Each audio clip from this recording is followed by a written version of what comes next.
Boa noite. Vamos orar ao nosso Deus, pedir que Ele nos abençoe na transmissão dessa mensagem, que tudo vem dEle, toda a capacitação para quem transmite, para quem ouve, é isso? Oremos então. Santo Deus, muito obrigado por tudo o que Tu fazes em nossas vidas, em cada detalhe, como foi colocado nesse cântico recente, graças pela vitória que Tu nos dás em todos os desafios. Queremos colocar em Tuas mãos esses momentos específicos da transmissão da Tua palavra, que Tu me capacites para transmitir com fidelidade, santidade, com capacidade, fluência, e que cada um de nós aqui entenda bem essas coisas e cresça em Ti. Em nome de Cristo, amém, Senhor. Muito bem, o que será que vai acontecer com o mundo? Isso é uma pergunta que atualmente tem crescido ao nosso redor. As coisas têm ocorrido de uma forma tão rápida, tão inusitada, que muitos perguntam, será que nós já estamos rumando para o fim do mundo? Olha o coronavírus, coisas que mudam o mundo todo, de uma forma que nós nem imaginaríamos há um ano atrás, que algo como um vírus, por acaso, quer dizer, por acaso o nosso assunto não é o corona, quer dizer que no caso um vírus que atrapalhou o mundo todo e mexeu com o mundo todo. Quem imaginaria que uma coisa dessas pudesse acontecer? E assim é inevitável que haja esse tipo de questionamento. O que vai acontecer com o mundo? Bem, para os que conhecem as Escrituras, não há o que temer, porque as Escrituras dizem o que vai acontecer com o mundo. Ela descreve de uma forma até clara, não com todos os detalhes, mas ela dá detalhes suficientes para que nós entendamos o quadro geral do que Deus tem feito. Aliás, no caso, do que Ele tem feito também, mas do que Ele vai fazer. E quando as Escrituras apontam para o que vai acontecer no mundo, em termos futuros, geralmente ela aponta duas imagens bem contrastantes. Uma de muita turbulência, sim, e nuvens negras no horizonte, e outra, algo glorioso irrompendo depois das nuvens, das densas trevas, uma luz irrompendo aí. Isso, coisas que vão acontecer no mundo mesmo. As Escrituras pintam esse quadro. E o nosso texto de hoje mostra isso de uma forma muito evidente, como nós vamos ver. Nosso texto é um livro inteiro da Bíblia. Eita, vamos ver um livro inteiro hoje? Calma. É um livro bem curtinho, nós não vamos lê-lo todo, só pensar alguns versículos desse livro, que, como falei, é curto, são apenas 3 capítulos. Não é tão conhecido, e isso nos deve despertar mais ainda do interesse. Talvez alguns nunca tenham lido esse livro, ou leram, mas não foram muito fundo. Mas apesar de ser um livro não tão conhecido, as informações nele contidas são espetaculares e muito esclarecedoras quando falamos o que vai acontecer com o mundo. Que livro será esse? É um profeta menor. Aliás, quando falo que é um livro não tão conhecido, provavelmente alguns já tenham pensado, ele deve pertencer à categoria dos profetas menores. E esse profeta, ele ministrou, ou seja, ele profetizou numa época muito dramática da história de Judá, a parte do sul, Jerusalém.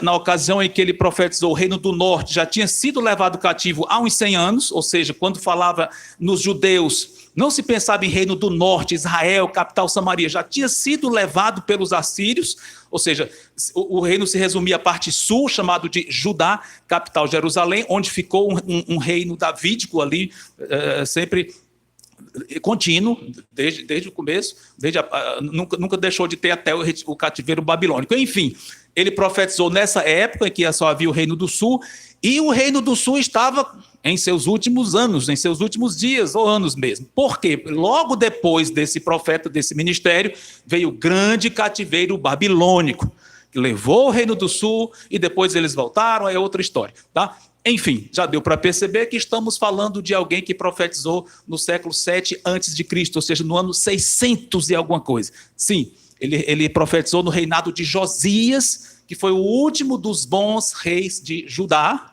Profetizou que começou a reinar em 640 a.C., reinou mais ou menos 30 anos por aí.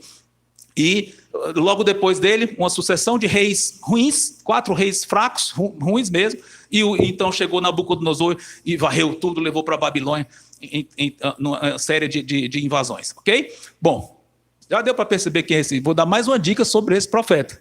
Ele tinha sangue nobre, ele era descendente de um rei, do rei Ezequias. rei anterior. Ou seja, ele tinha um certo parentesco com o próprio rei Josias, que era o rei contemporâneo dele. Alguém sabe quem é? Sofonias. Vamos lá para Sofonias. O difícil vai ser vocês encontrarem esse livro, mas vocês podem lançar mão do índice, ou podem ir para o final do Antigo Testamento, Malaquias, e vem voltando, que você chega lá rapidinho. Ok? Ou seja, Sofonias, profetizando no tempo do rei Josias. Rei Josias foi um ótimo rei, excelente, foi um reformador e fez grandes coisas naquelas suas décadas de reinado. Porém, o povo não se corrigiu dos seus pecados. O povo de Judá não se corrigiu. Por quê? Porque antes de Josias havia reinado um rei por mais de 50 anos, avô dele, Manassés, que foi péssimo. Fez tudo errado. Inclusive chegou a sacrificar filho seu para deuses pagãos, em pleno paganismo, algo intolerável. Manassés fez. Então o povo foi longe demais.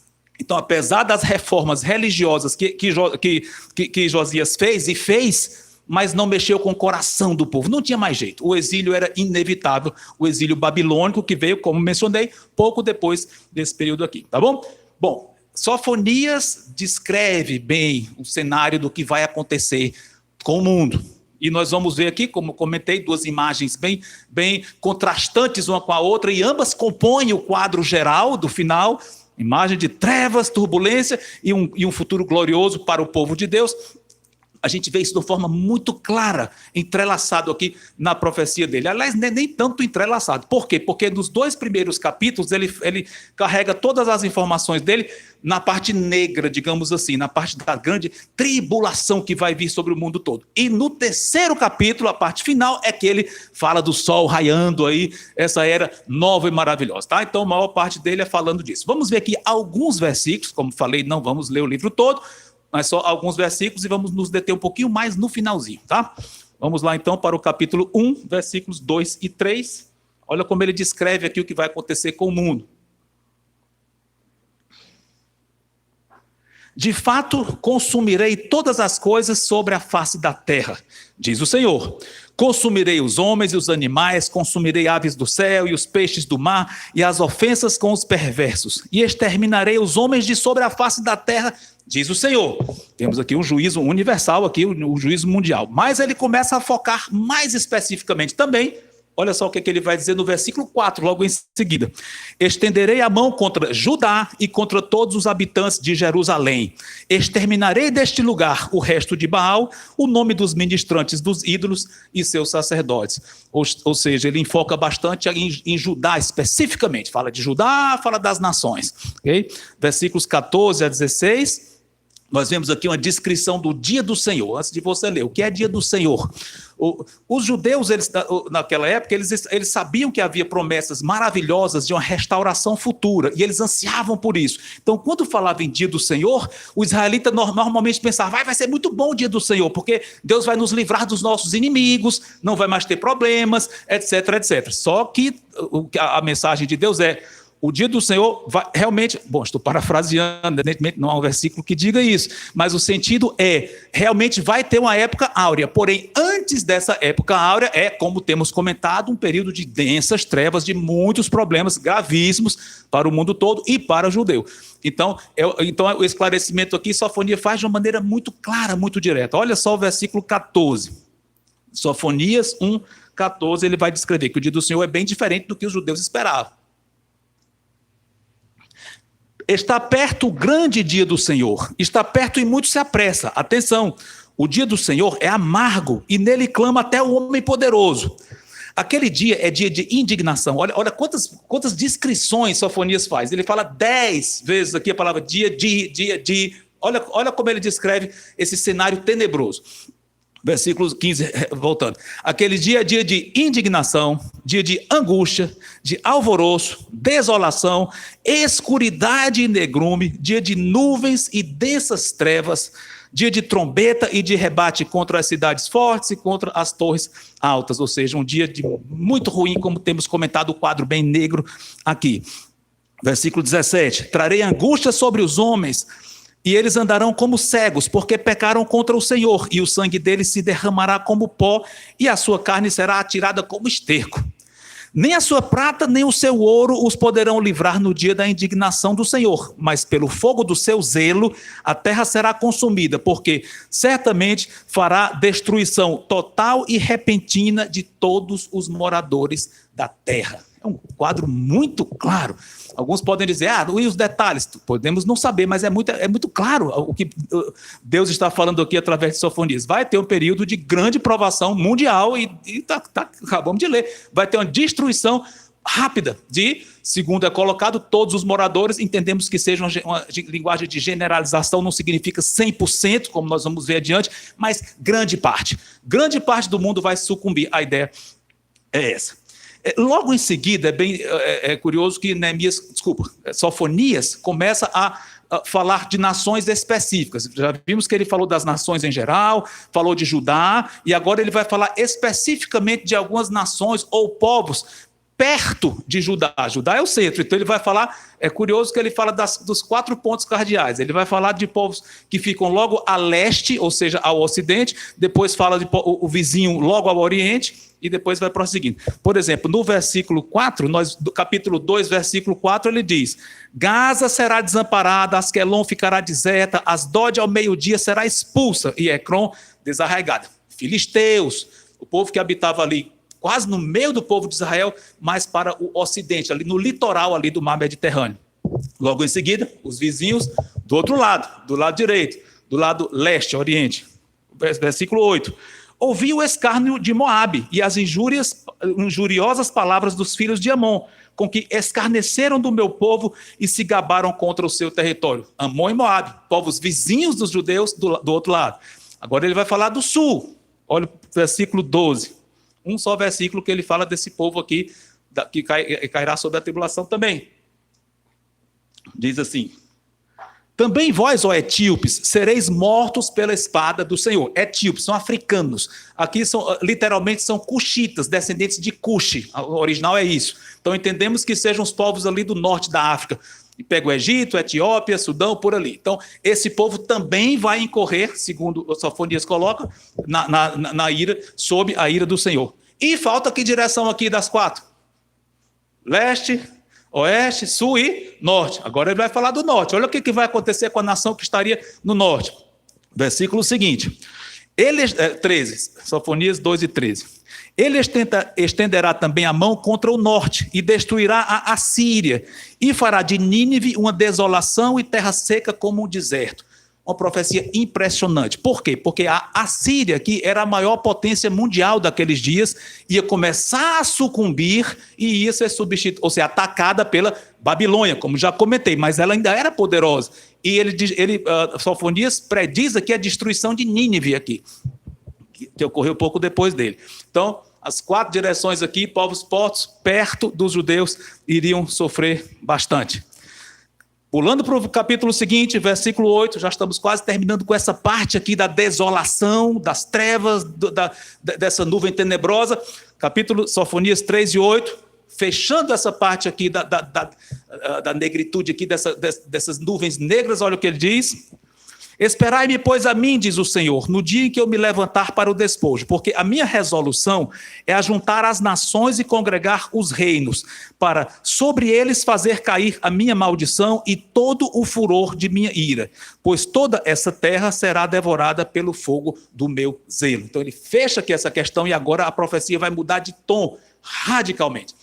Alguns podem perguntar, essas profecias já foram cumpridas? Em parte. Por exemplo, a destruição de Nínive foi cumprida na história no século 7 a.C. E algumas dessas profecias, sim. Mas entendemos que o quadro é tão grande, é tão maior do que esses cumprimentos históricos, que ele aponta para algo ainda futuro. Ou seja, essas destruições que já aconteceram são prévias do que Deus vai fazer no mundo inteiro, num período chamado de tribulação. Ok? Então nós vimos aqui que vai cair sobre o mundo todo e de uma forma especial sobre os judeus. Mas no versículo 9, a partir daí, como mencionei, muda de tom. E agora ele vai passar a descrever o que acontece depois que essas nuvens negras vão embora. E o sol, por assim dizer, vai raiar. Olha que coisa linda a partir do versículo 9. Estou em Sofonias 3 e 9. Então darei lábios puros aos povos, para que todos invoquem o nome do Senhor e o sirvam de comum acordo. Que coisa linda. Aliás, tá aqui. Você queria uma prova de que isso não foi cumprido historicamente? Será que eu estou esticando aqui? Estou defendendo minha posição e colocando tudo para frente. Isso foi cumprido? Responda.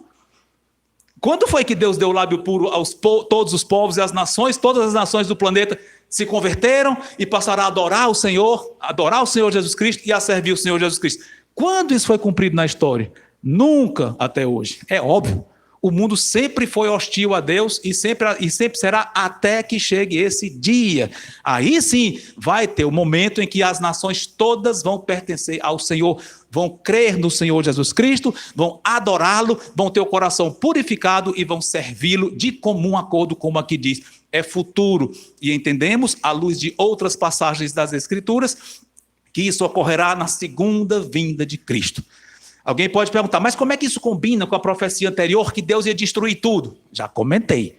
Quando Deus diz que vai destruir todos, é linguagem de generalização. Em termos gerais, ele diz que vai destruir grande parte, mas haverá o remanescente fiel. Dentre aquela grande parte, dentre aquela multidão que vai incorrer sobre a ira de Deus, alguns vão passar a crer no Senhor e vão se converter. Então são esses que vão desfrutar dessa salvação maravilhosa que está profetizada aqui no versículo 9 que acabamos de ler. Deus vai dar a salvação para eles, Deus vai dar lábios puros e nas entrelinhas nós vemos aqui também a participação de Deus na conversão de alguém. Ele é que dá, não é o homem que busca a Deus por si só e escolhe, eu vou escolher o dia da minha conversão. Não é.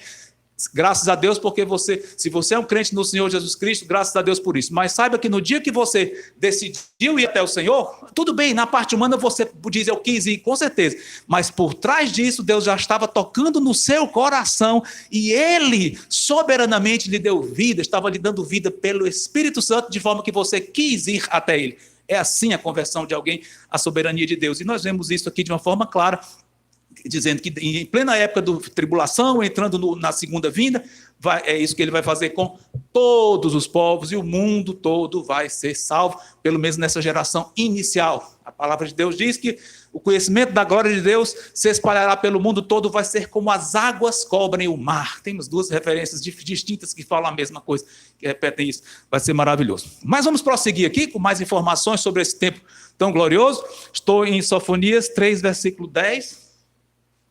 Do 10 a 12, ele fala dos judeus, o remanescente de judeus, especificamente eles tinham sido espalhados, aqui nessa ocasião eles estarão duramente perseguidos pelo anticristo, e vão estar espalhados, e Deus está dizendo aqui que vai trazê-los de volta, e eles vão voltar a oferecer ofertas, estou sendo redundante, né? Mas vão voltar a servir ao Senhor com suas ofertas. Então, versículo 10 em diante.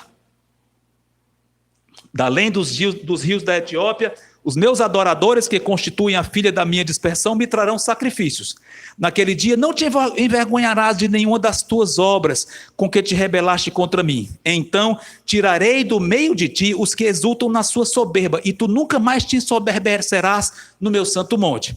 Mas deixarei no meio de ti um povo modesto e humilde que confia em o nome do Senhor.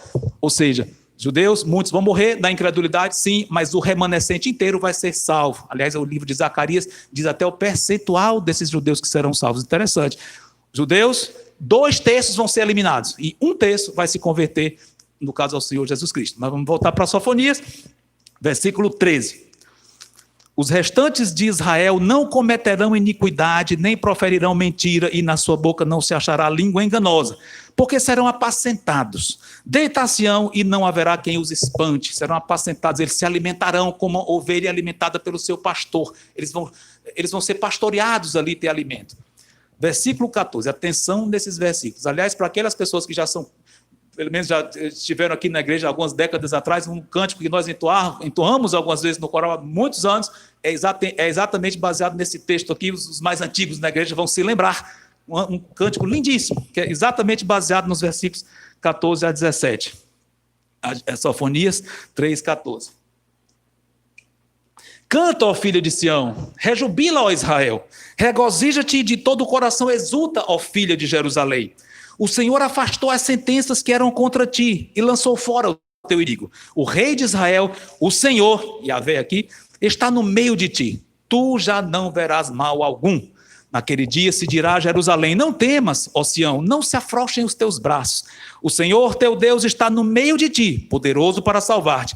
Ele se deleitará em ti com alegria, renovar-te-á no seu amor, regozijar-se-á em ti com júbilo. Que palavras lindíssimas nós vemos aqui de uma forma especial esse versículo 17, mas do contexto, não vou descer a muitos detalhes, mas alguns pontos convém nós mencionarmos aqui. Versículo 14, ele usa 4 vezes, 4 expressões aqui: canta ao filho de Sião, rejubila Israel, regozija-se de todo o coração e exulta. 4 verbos que dizem coisas parecidas, alguns deles se referem a um clamor em termos de adoração, um brado em alta voz, não só o fato de se alegrar em si, mas uma forma de externar com grande louvor vibrante essa alegria que eles terão no coração. Canta e rejubila, esses 2 verbos implicam isso, um canto externo, que vem do coração, mas é externado, através de uma forma muito vibrante. Regozija-te de todo o coração e exulta, muita alegria. E ele fala 3 palavras aqui apontando para o povo, não sei se vocês perceberam. Aliás, quando estudarem as Escrituras, é bom ficarem atentos a cada palavra, que nós podemos aprender muito quando mergulhamos fundo e não ficamos só na superfície. Mas é interessante que ele fala aqui, ó, filha de Sião. O que é Sião? Sião é o mesmo que Jerusalém. Sião é um monte onde está construída a cidade de Jerusalém, pelo menos naquele contexto havia uma identidade bem colada. Sião e Jerusalém eram quase intercambiáveis, os termos, o monte onde estava Jerusalém. Ok? E ele fala aqui, filha de Sião, filha de Jerusalém, entendo que se refere à mesma coisa, mas ele fala também, qual é o outro termo que ele usa aqui, se referindo ao povo de Deus? Veja na sua Bíblia. Estou no 14. Sofonias 3,14. Canta, rejubila, Sião, filha de Jerusalém e... Vocês não estão arriscando falar porque é tão óbvio que vocês dizem não pode ser isso. Mas não é tão óbvio assim não. Ele fala de Israel. E por que eu estou chamando a atenção disso? Lembra que nós comentamos acerca de Israel nessa conjuntura histórica aqui? O que tinha acontecido com Israel, especialmente a nação do norte, ou pelo menos a nação toda? O que tinha acontecido? A parte norte tinha deixado de existir. Foi toda levada pelos assírios, foi espalhada. Nunca voltou em bloco oficialmente, nunca. A parte norte, são as 10 tribos, chamadas as 10 tribos perdidas de Israel, perdidas, Deus sabe onde elas estão, mas nunca voltaram em bloco, como a parte sul voltou. Mas a profecia aqui inclui Israel, vocês vão se alegrar em Deus. Isso era inusitado. Talvez o ouvinte de Sofonias estivesse pensando, Israel já foi levado cativo. Ou seja, é óbvio, o sentido aqui abrange muito mais do que Judá, abrange a parte norte também, a nação toda. É uma profecia grande aqui, profecia do retorno dos judeus, inclusive os que tinham sido espalhados, iam voltar. É um milagre, mas Deus ia fazer esse milagre. Mas pense como uma palavra aqui que a gente passa aqui, Israel, eu sei, quem era Israel nesse tempo aqui? Onde estavam eles? Dispersos. Mas a profecia, eles vão voltar, e vão voltar a ser um povo só. Eu vou juntar esses povos. Os povos estavam separados desde o filho de Salomão, desde depois de Salomão, separaram em dois povos, Israel e Judá. Mas aqui está dizendo, vocês vão ser um povo só, em outras palavras. E existem outras profecias que são explícitas, dizendo, vocês nunca mais vão ser 2 povos, vão ser um povo só, mas não é o caso aqui. Mas seja como for, o versículo 15 é muito rico. O Senhor afastou as sentenças que eram contra ti. O juízo. Eles tinham pecado? Tinham. Mas o Senhor afastou. Forte isso. Se você parar para pensar um pouco, e aliás, novamente, quando nós lemos as Escrituras, tente fazer perguntas. Não no sentido de questioná-las, não é isso. Mas o que isso quer dizer? O que isso implica? Tente ser perscrutador das Escrituras. Deus está dizendo que afastou as sentenças que eram contra o povo. É porque não havia sentença? Não havia, claro que havia, e Deus afastou. Como é que Deus afastou essas sentenças? Ele simplesmente, aleatoriamente, resolveu, não vou punir? Será que Deus poderia fazer isso dentro dos atributos dele? Ele escolhe, não, você pecou, mas eu não vou lhe julgar e pronto. Aprove a mim, fazer, como se diz, vista grossa para o seu pecado, eu vou esquecer e pronto. Só assim. Deus não pode fazer isso. Aí Deus não pode fazer algumas coisas? Não, Deus não pode mentir, Deus não pode pecar. Então, se é que tem coisas que Deus não pode fazer, é ser injusto, é ir contra a própria palavra dele. E Deus não pode esquecer pecados sem que tenham sido tratados. Estão percebendo onde eu estou querendo chegar? Se Deus tirou a condenação que estava sobre aqueles judeus que tinham condenação, eles eram impuros, eles eram rebeldes, sim, eram rebeldes iguais aos outros, mas se converteram. E o que aconteceu com todo o pecado passado? Deus tirou. Como? Só tem um jeito de Deus tirar pecado. Você sabe qual é, não sabe? Sangue de Cristo. É evidente que na base de Deus dizer, eu vou remover as sentenças que são contra ti, na base disso, Cristo pagou o pecado deles.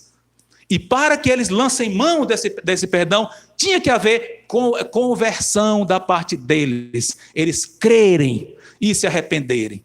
Tudo isso está envolvido aqui. Sofonias não fala e nem precisa falar, não é o caso. Mas conhecendo as Escrituras e comparando a passagem com a outra, formando o quadro todo, nós vemos, eles passaram por um processo de conversão, sim, e Jesus Cristo pagou essa culpa, por isso que Deus pôde tirar essa sentença e eles puderam desfrutar desse perdão maravilhoso.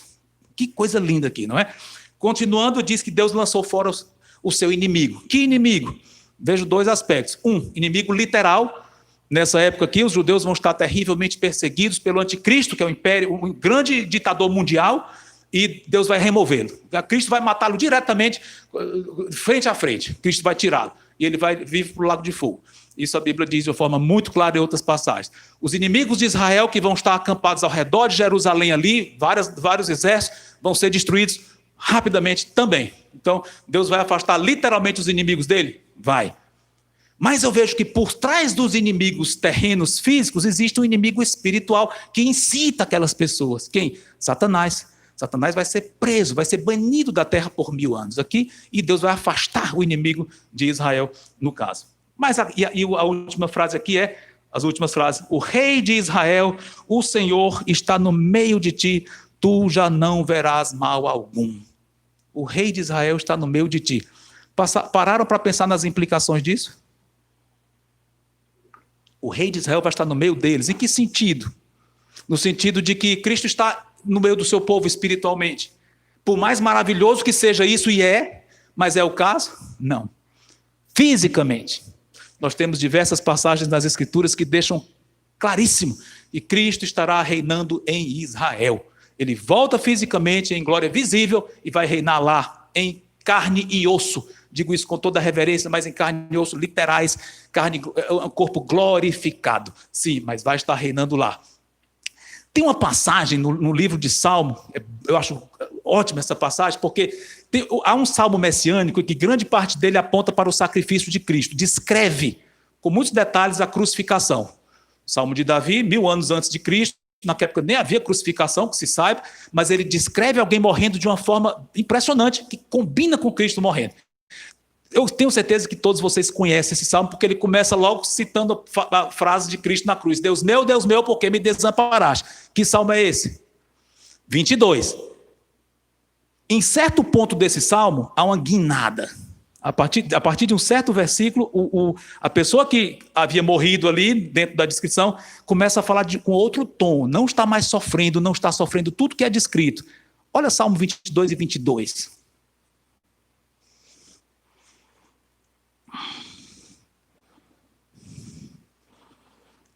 Salmo 22 e 22.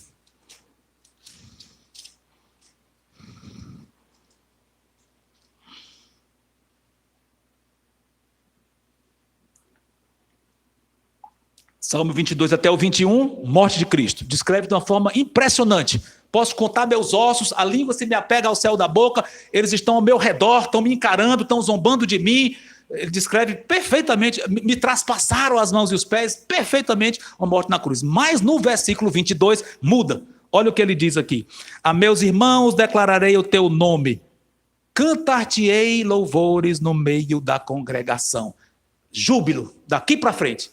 O Messias realizou sua obra na cruz, agora ressurreto, vai reinar sobre eles, e eu entendo que é o que ele está dizendo aqui. Eu vou cantar louvores com o mesmo corpo que ele morreu crucificado, conforme a descrição, o mesmo corpo ele vai estar lá, com a mesma língua que se apegou ao céu da boca, essa língua vai cantar louvores diante do povo dele. Oh, que maravilha! É o que está sendo dito aqui. Eu vou cantar louvores com vocês. Já pensaram vocês estarem aqui? Vai ser muito melhor do que qualquer um de nós regendo um culto ou regendo um coral, com toda certeza. Pastor Jaime que me perdoe, mas pastor Jaime, onde você estiver ouvindo essa mensagem, vai ser muito melhor ouvir o Senhor Jesus Cristo do que ouvir a você ou a mim, o que quer que seja. Com certeza qualquer um de nós diria a mesma coisa. Mas olha, imagine Cristo, como se diz, regendo um culto, ou dirigindo a sua congregação em louvor ao Pai. Vai ser maravilhoso. E é isso que está prometido no Salmo 22, e fazendo um link com Sofonias capítulo 3, ele diz, o rei vai estar entre vocês. Canta, Israel, o rei vai estar cantando junto com eles. Que maravilha! Quando diz o rei de Israel vai estar entre vocês, é muito mais literal do que nós poderíamos imaginar. Detalhe. Será que o Sofonias descreve mais algum detalhe sobre quem é esse rei? Sim. O rei de Israel, o que mais que diz aí? O Senhor, Yahvé, o nome de Deus, Javé. Ou seja, a divindade de Cristo. Cristo é o representante perfeito do Pai. Deus e homem reinando ali com seu povo.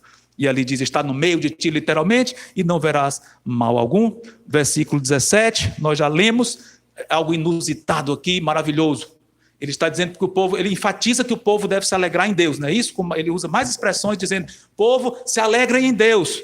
Não é isso? No versículo 17, ele enfatiza novamente, umas 3 vezes aqui ele fala. Né? Ou não é? Deu ali no versículo 17. Sofonias 3 e 17. Povo, se alegre no seu Criador, se alegre no seu Redentor. Já falou 4 vezes aqui, fala mais algumas, né? É? Veja aí. Não é isso que está dizendo. Diz, Deus vai se alegrar em vocês. Oh, que coisa linda. Deus se deleitará em ti. O Senhor vai se alegrar em vocês. Vocês estarão se alegrando nele, e na hora que vocês se alegram nele, ele vai estar se alegrando juntamente com vocês. A alegria do próprio Deus. Isso é maravilhoso. E o Sofonias prossegue então, não vou ler todos os versículos restantes, mas ele fala de que os judeus que estivessem dispersos, tristes porque estavam dispersos, longe da adoração ao Senhor, vão voltar. E no versículo 20, o último versículo de Sofonias, ele diz, naquele tempo eu vos farei voltar e vos recolherei. Certamente farei de nós, aliás, de vós, de vocês, um nome e um louvor entre todos os povos da terra, quando eu vos mudar a sorte diante dos vossos olhos, diz o Senhor. E assim, Sofonias termina a sua profecia, falando de um futuro glorioso para a nação de Israel. Bom, como comentamos, está aqui o quadro que, nesse livro curtinho, é pintado, digamos assim, um quadro que é exposto, descrevendo o que vai acontecer em 2 grandes imagens. Trevas, nuvens, dia de negrume, dias de horror mesmo, tribulação, e depois um dia glorioso de restauração em que todas as nações remanescentes que vieram daquelas serão convertidas e vai começar um período maravilhoso nessa terra que a Bíblia diz que durará 1000 anos, é um longo período, são 10 séculos, lá em Apocalipse 20 fala isso aqui. Mas a essas alturas nós podemos pensar, e nós hoje, como é que nós podemos aplicar isso em nossas vidas? De muitas formas. Antes de mais nada, convém lembrar que esse quadro que Sofonias descreve é um quadro terreno. Eu entendo que ele aponta, pelo menos em grande parte, para o que vai acontecer nessa terra. Mas lembremos que, como acabei de dizer, mesmo um tempo longo desse reino maravilhoso vai ter fim, 1000 anos, vai acabar. E então começa a eternidade futura, que Apocalipse fala isso também. Novo céu, nova terra, eternidade futura, sim. Então, os que não participarem da eternidade futura vão estar inseridos num quadro que é muito pior do que a tribulação. Interessante. Isso aqui, cenário terreno, mas depois disso, eternidade. Glória para os que são salvos de todas as eras e horror para os que não terão se convertido em todas as eras. O horror vai ser muito pior do que a grande tribulação. E a glória vai ser muito melhor do que toda a glória do milênio. Vai ser grande em significado, em peso e em duração, porque é eterno. E voltando então à nossa pergunta, e nós? Nós já estamos inseridos num ou noutro desses quadros futuros eternos. Como? Todo ser humano nasce cortado de Deus e destinado ao horror eterno. Mas aqueles que se entregam ao Senhor Jesus Cristo, que creem, passam a fazer parte do céu. Claro, eu sei que quem vai fazer parte do céu já era eleito para isso, eu sei, não é que realmente estava lá e Deus tirou e colocou. Não, mas maneira de dizer, dentro da nossa ótica, quem não tem Cristo como Salvador não tem jeito, vai ser condenado eternamente. Mas as pessoas que se convertem vão desfrutar desse reino glorioso, luminoso, que é melhor ainda do que o próprio milênio. Para isso vão ter que fazer o que aconteceu com esses judeus. Vão ter que crer em Cristo e se arrepender. E hoje cada um de nós já desfruta antecipadamente, no caso dessa salvação maravilhosa que vai acontecer literalmente na terra. Eu já estou perto de rumar para a conclusão, mas dentro dessas aplicações, será que você pode perceber alguns termos que foram usados aqui para os judeus, que você sabe muito bem o que significa isso, na sua experiência, se você é um crente no Senhor Jesus Cristo? Eu enfatizei bastante isso que aconteceu com aqueles que vão desfrutar desse reino. Será que isso se aplica a nós? Não no sentido de que nós vamos estar lá com eles, que vamos, mas é outro assunto, mas no sentido de que já estamos com Cristo. Será que já desfrutamos antecipadamente dessa comunhão com Ele? Aqui diz que as sentenças foram afastadas. Será que as sentenças que eram contra você foram afastadas? Se você disser, sentença contra mim? Eu nunca fiz nada demais. A sentença está toda em cima de você, porque você fez. Não há um ser humano que nasça sem pecado. E é muito mais do que a gente pensa. Então, se alguém acha que não tem sentença, essa pessoa comece a estudar logo as Escrituras, porque você não está nem enxergando a sentença que está sobre a sua cabeça. O perigo é gravíssimo. É alguém que está com a espada sobre a sua cabeça e não está vendo a espada. Está. Então, estude as Escrituras, você vai ver, olha, eu tenho pecado e é muito. Eu não posso não sentir, mas é. Corra para Cristo. As sentenças vão ser afastadas porque Ele pagou o seu pecado. Aqui diz também, como nós lemos no versículo 15, afastou as sentenças, lançou fora o teu inimigo. Satanás pode nos atrapalhar um bocado, e atrapalha, mas ele foi afastado totalmente no sentido de que ele não pode mais nos tomar para si. 1 João diz que o maligno não lhe toca. O que quer dizer se tocar? Não sei exatamente as implicações, mas certamente implica que o crente nunca mais vai voltar a ser do diabo. Nunca. O crente não vai voltar a pertencer a Satanás. Impossível isso. O maligno não lhe toca. Pode, novamente, perturbar. Sim, perturba, atrapalha, mas voltar a tomar conta daquela pessoa, cegar totalmente, um salvo, impossível, porque Cristo toma conta.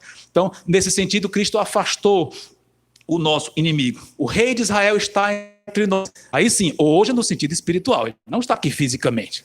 Claro que não. Mas espiritualmente está. Será que você lembra de algum versículo bíblico, acho que todos vocês sabem, que diga claramente, Cristo está conosco hoje. Cada um de vocês. E amanhã vai estar também. E ontem esteve. Depois da manhã vai estar. Não sei o que vai acontecer no mundo. Coronavírus, a segunda onda aí e tal, seja o que for, coisas políticas, econômicas, sociais, eu não sei, mas uma coisa eu sei, o que quer que aconteça, Cristo vai estar comigo cada um daqueles dias. Será que tem um versículo que você lembra que diga isso?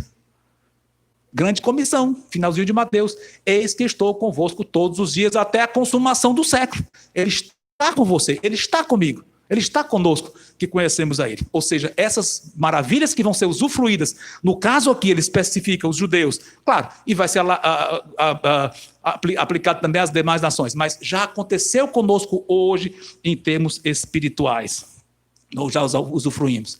E antes de concluir, eu quero ler uns poucos versículos que jogam luz nisso, do que aconteceu com você, comigo, uma vez que nós nos convertemos. Olha o que diz 2 Coríntios 4, versículo 4.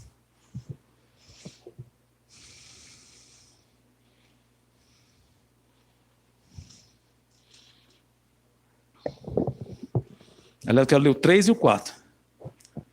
2 Coríntios 4, versículo 3 e 4.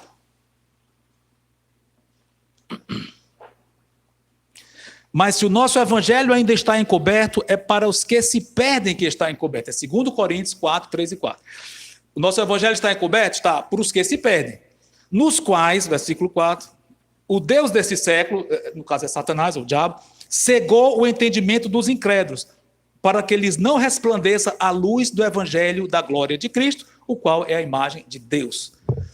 Hoje, se você está do jeito que nasceu, no sentido de não ter tido um encontro com Cristo, está nas trevas, porque desde que o pecado entrou no mundo, as trevas dominaram. Mas aquele que crê no evangelho passa para o reino da luz. Versículo 6, 2 Coríntios 4 e 6. Porque Deus que disse, das trevas resplandecerá a luz, Ele mesmo resplandeceu em nosso coração, para iluminação do conhecimento da glória de Deus na face de Cristo. Deus resplandeceu em seu coração no momento em que você se converteu, no momento em que Ele lhe converteu, e lhe arrancou das trevas, lhe colocou na luz, e é na luz que nós vamos morar eternamente. Outra passagem, falando do escrito das sentenças que eram contra nós. Sabe o que aconteceu com as sentenças que eram contra você? Olha lá, Colossenses 2 e 14.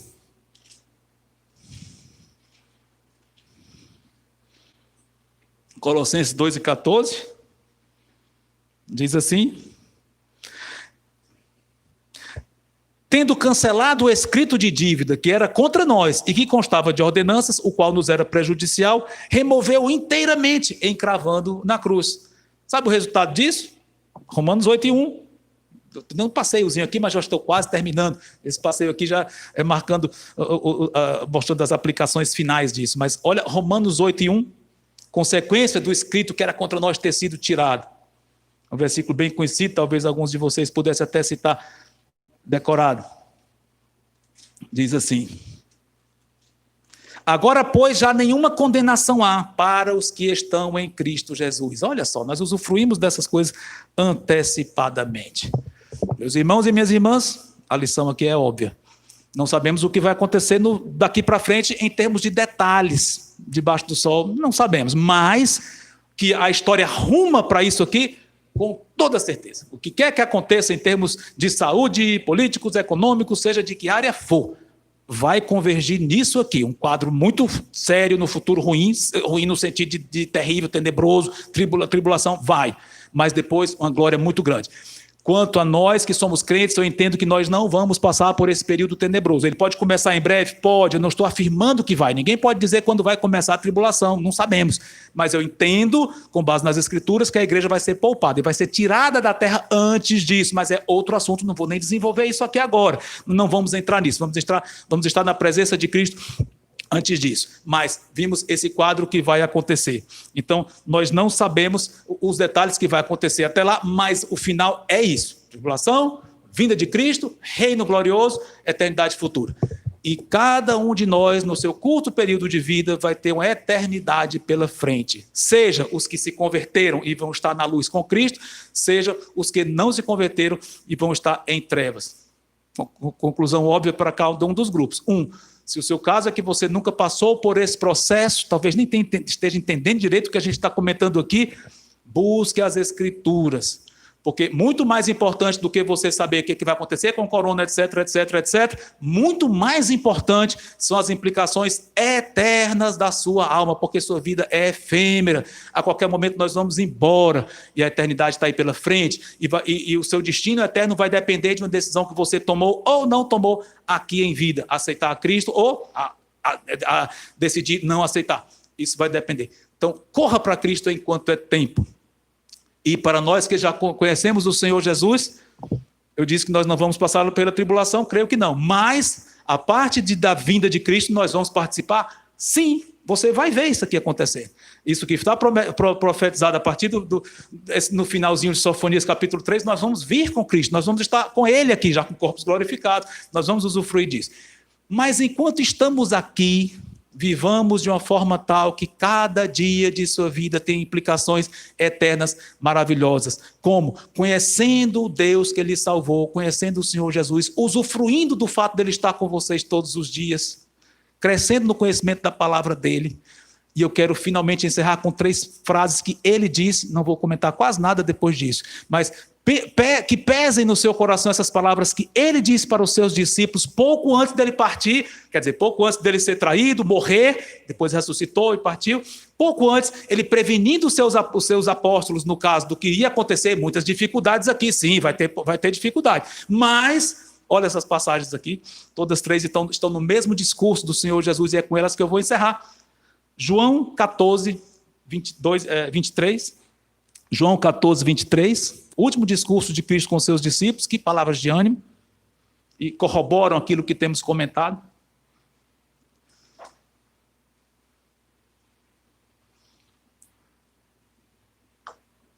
João 14, 23.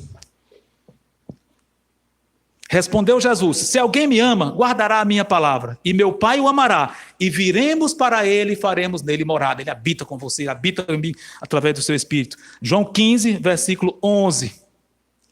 Tenho-vos dito estas coisas para que o meu gozo, minha alegria esteja em vocês e o vosso gozo seja completo. Olha só, ele se deleita conosco.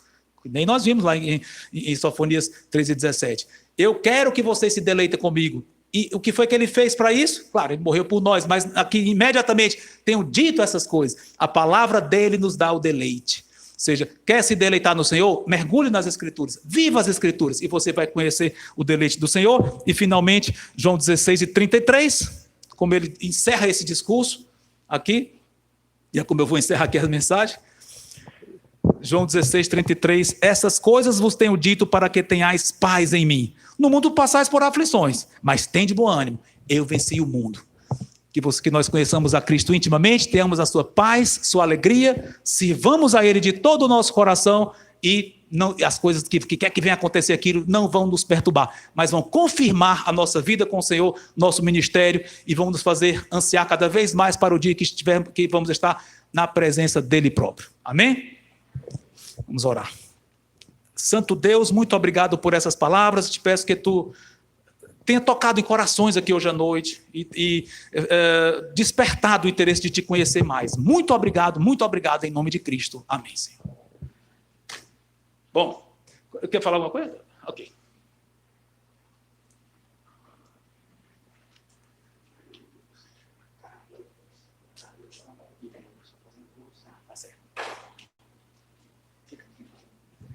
Bem, é uma alegria termos essas meditações maravilhosas, tanto de manhã como hoje à noite, com o pastor Kelso. O pastor Kelso é membro desta igreja já há 34 anos, minha idade. Brincadeira. O pastor Kelso foi meu professor no Seminário Batista do Cariri. Eu não quero entregar a idade dele, mas quando eu fiz a administração de música na igreja, foi o pastor Kelso que ministrou essa disciplina e fui muito edificado e foi uma bênção na minha vida. E desde aí a gente teve nossos encontros e conversas e aí ele vai explicar melhor, né? Pastor Kelso é missionário dessa igreja hoje, foi pastor de música muitos anos aqui na igreja, foi pastor de jovens também? Os jovens mais adultos, pastor de música e adoração nessa igreja durante muitos anos, e hoje é missionário da igreja, né? Um missionário numa área muito específica de educação cristã, educação teológica e de fazer conferências e auxiliar igrejas. Mas, né, o pastor Kelso, ele vai estar indo para outra igreja e ele vai poder explicar melhor. Bom, como os irmãos sabem, minha família está praticamente toda a família que eu digo irmãos, né? Na Igreja Batista Luz do Mundo, que, aliás, foi fundada por alguém que foi pastor aqui durante 20 anos, meu irmão Mauro, né? E daqui ele saiu. Inclusive, interessante que ele saiu, graças a Deus, da melhor forma que o pastor pode sair da igreja, né? Muito cansado, problema de saúde e tal, e realmente saiu, e pouco depois começou o ministério bem menor, mais leve, começando a igreja com outro formato, enfim, não doutrinário, nada disso, mas em termos de pastor, querendo ser apenas pastor de pregação e não mais pastor, incluindo membresia, essas coisas. Estava muito cansado e com a saúde comprometida. Enfim, saiu, fundou uma igreja e hoje tem ele lá, 3 irmãs minhas, vários sobrinhos, enfim. Minha família de sangue está praticamente toda lá. Meu pai faleceu esse ano, como vocês devem saber. E interessante que quando isso parece que nos dá mais necessidade de estarmos juntos ali com a família de sangue, no caso. E a Igreja Batista Luz do Mundo é uma igreja menor do que essa, deve ter mais ou menos 100 membros lá, né? Enfim, seja como for, Deus tem tocado o meu coração no sentido de ir para lá. Então, eu estou saindo daqui, conversei com o pastor Valnei, aliás, eu disse para ele, você está sendo a primeira pessoa da igreja a saber disso, né? Eu fiz questão de não divulgar antes de conversar com ele, né? Estou saindo, graças a Deus, eu creio que da melhor forma que alguém pode sair de uma igreja, não por problema, amo essa igreja, olha, como eu disse para ele, disse com sinceridade, é uma igreja que eu estimularia alguém a vir para cá, com toda certeza, como também para lá, mas é lógico que não vou tirar ninguém daqui, mas seja como for, mas é uma igreja, não tenho nem dúvida disso. Estou indo alegremente, sim, no sentido de que eu entendo que Deus está nos levando, estou indo com muita paz no coração, e é isso. Então, estamos nos despedindo. Queria chamar aqui a minha esposa Karen, que também está saindo comigo, e posso chamar a Agatha também para mim? Então, a Agatha pode vir aqui também na frente. A Agatha não é membro, ela não é batizada ainda, inclusive, provavelmente será batizada lá, já. E a Karen é membro aqui desde a época que eu sou. Antes que digo... é congregada, é verdade. Estou no membro depois. Ela chegou aqui antes que digam, é a nova. Ela é bem mais nova do que eu. 10 anos mais nova do que eu, né? Mas, enfim, nós chegamos na mesma época aqui, em torno de 86. Ela era adolescente, exatamente da idade da Agatha. Quando a Karen chegou aqui, ela tinha 13 anos da idade que a Agatha tem hoje. Era 13, não? Ah, é mesmo? Olha só, o pai desnaturado. A Agatha tem 14. É a emoção. Oi? Cresce rápido. Obrigado.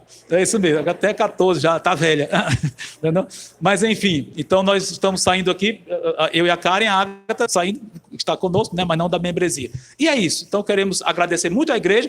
Interessante que muitos de vocês são novos para mim, no sentido de que chegaram recentemente, e pelo meu próprio ministério, como o pastor Valnei bem colocou, é muito ligado com ensino e pregação, e envolve ou viagens ou pregação em outros locais, o que tem comprometido o meu envolvimento aqui na igreja, como vocês sabem disso. Até dar aula na escola dominical para mim ficou complicado. Eu mesmo disse para ele, me convidou, mas eu disse, é complicado, porque eu teria que faltar muitas vezes e não é bom. Enfim, isso compromete o meu envolvimento aqui, por isso que muitos de vocês são novos para mim, e muitos dos que já passaram estão em outros locais, ou até já partiram para a glória. Tá? Mas fica aqui a minha gratidão por vocês, o meu pedido que vocês continuem orando, e isso aqui não é um adeus. Ah, tchau, pessoal, para sempre. Não. Eu espero manter comunhão com vocês, sim. Aliás, eu até disse para o pastor Valnei, quando precisar que eu vá pregar lá, me chame que eu vou alegremente. Se eu estiver livre naquela noite, com toda certeza eu vou alegremente. Então, eu estou à disposição dos irmãos para servi-los no que estiver ao meu alcance, tá bom?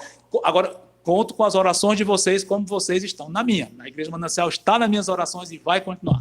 Tá bom? É isso.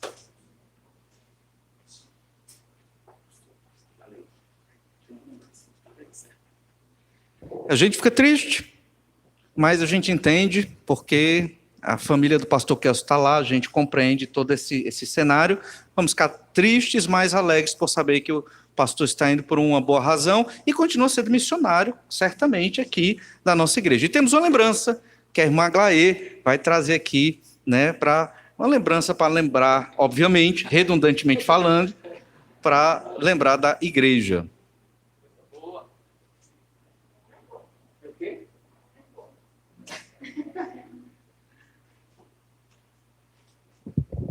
Boa noite, amada igreja. Quem é antigo aqui na Manancial me conhece, sabe que eu tenho eu sou uma pessoa muito emotiva. Então, todas as vezes que eu já tive que vir aqui à frente, sempre começava desse jeito, não era, pastor Kelso?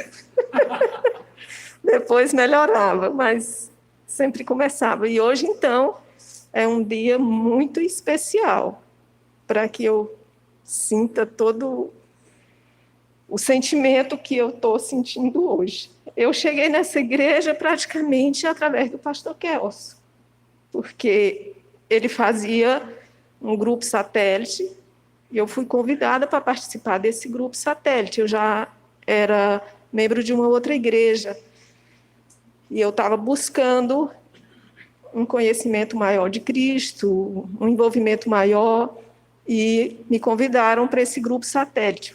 O pastor Kelso era o professor desse grupo satélite. E foi através desse envolvimento com o grupo satélite que eu vim aqui para Manancial. E aqui na Manancial convivi muito tempo com o pastor Kelso, no grupo sênior, que ele acabou de falar que não era de jovens, era jovens mais para lá. Menos jovens. Esse grupo se chamava sênior, e eu fui membro desse grupo. Pastor Kelso me deu atividades nesse grupo, né? Às vezes a gente brigava, não era, pastor Kelso?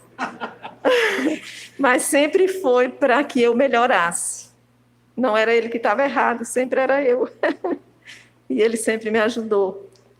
E depois teve também no coral, né? Ele me aceitou no coral. E foi sempre uma pessoa que me orientou, me educou e me ensinou na palavra de Deus. Por isso eu sou muito grata ao pastor Kelso. Me deram essa missão de lhe entregar essa lembrança. Mas antes, eu queria ler um versículo que, assim, me faz pensar em todo o seu trabalho, em tudo que o senhor tem feito aqui, e com certeza, não tenho dúvida, continuará fazendo onde quer que o senhor vá. Está no livro de Hebreus, capítulo 6, é o versículo 10, que diz: porque Deus não é injusto para ficar esquecido do vosso trabalho e do amor que evidenciastes para com o seu nome, pois servistes e ainda servis aos santos. 3 palavras, pastor Kelso, me retratam o senhor no seu ministério: amor, zelo e fidelidade. Que o senhor continue sempre assim. Vamos fazer orações. E um abraço muito fraterno a toda a família, Karen e Ágata, que eu amo muito. Obrigada. Muito obrigado.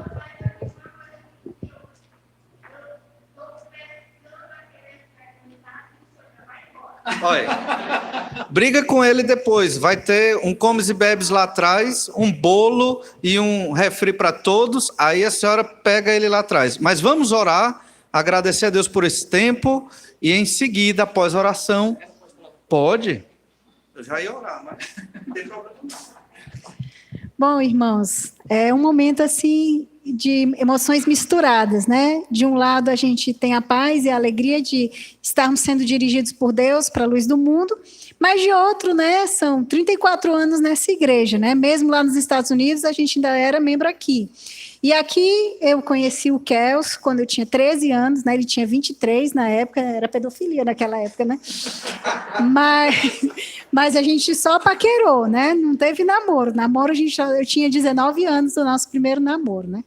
E com 19... Não, eu tinha menos, né? Não, foi depois, 19 foi que eu me batizei. Foi 20 que a gente se namorou. Aí, assim, eu me batizei, eu tinha 19 anos aqui, no dia que eu me batizei, batizou meu irmão Klaus, que alguns aqui conhecem, e a minha irmã Kellen, que frequenta ainda essa igreja. E depois a gente noivou, casou, né? Então é uma igreja que faz parte da minha vida. Aqui a Ágata também foi apresentada quando ela era bebê, foi consagrada a Deus. E nós temos muito a agradecer a Deus por todo esse tempo aqui na Manancial, pela convivência que nós tivemos com vocês, né? Nosso desejo é que essa igreja continue firme nos caminhos de Deus, né? Pregando a palavra dele. Bênçãos para o pastor Valnei, para o pastor Jaime, que não está aqui. Bênçãos para todos vocês, é o nosso desejo. Pastor Kelso, você quer? Não. Pois vamos orar. Pedir as bênçãos do Senhor na vida do pastor, da sua família, da sua nova missão. Pedir que o Senhor esteja abençoando a todos. Vamos orar. Obrigado, Senhor, por tua graça e misericórdia, pelo teu tão grande amor para conosco. Te agradecemos porque o Senhor é maravilhoso. Te agradecemos pela Escritura, a profecia de Sofonias que nos lembra o terrível dia do Senhor e a bênção que virá logo em seguida do reinado do Senhor Jesus Cristo. E obrigado pela vida do teu servo, que nos apresentou a tua palavra, a mensagem para nos exortar e nos motivar a viver uma vida em fidelidade a ti. Pai amado, nós te pedimos, como igreja, que o Senhor abençoe o pastor Kelso, continue abençoando a sua vida, da sua esposa, da sua filha, abençoando esta família que tem se dedicado a servir ao Senhor há décadas. Obrigado, Pai amado, pela vida dele. E sei, ó Pai, pela tua palavra, pelo que o Senhor é, como descrito na Escritura, que o Senhor tem guardado e haverá de guardar ainda mais. Abençoe o seu ministério na luz do mundo, seu ministério no ensino da palavra, seu ministério auxiliando as igrejas. Senhor Deus, cuida da vida dele, guarda-o, protege-o e fortalece, ó Pai, dando cada vez mais sabedoria para proclamar a tua palavra e fazer discípulos para o Senhor Jesus Cristo, como foi o caso da irmã Glaê. Obrigado por esta família. O Senhor sabe do nosso sentimento de tristeza por um lado, mas sabemos que a tua vontade é maravilhosa na vida dele e que ele tem tomado a atitude correta. Te agradecemos por essa família e é em nome de Jesus que oramos gratos. Amém. Então, agora, um pouco diferente dos domingos, nós vamos estar indo lá para ter esse momento de confraternização. Todos são convidados lá atrás para termos esse momento de lanche. E aí podem conversar e tirar todas as dúvidas com o pastor Kelso. Temos só o recepcional.